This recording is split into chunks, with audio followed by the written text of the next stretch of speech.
তো দর্শক, যে কথাটি বলতেছিলাম বকুল ফুলের কথা,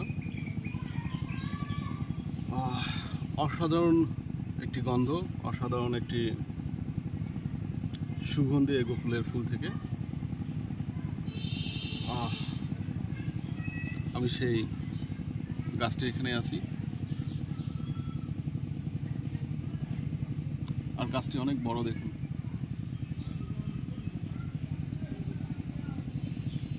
যে কথাটি বলতেছিলাম দর্শক, এই গোকুল ফুলের পুরানোর জন্য সবাই মিলে প্রতিযোগিতা তৈরি করতাম। ছোটোবেলায় কে কত বড় মালা বানাতো, মালা হাতে দিয়ে সবাই স্কুলে পড়ে আসতাম, সবাইকে গিফট করতাম। সেই স্মৃতিগুলোই মনে পড়ে গেল।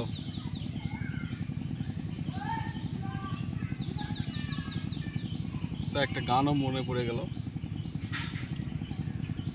তুমি বন্ধু আমার চির সুখে থেকো, আমি একা সুখে দুঃখে ভেসে যাব।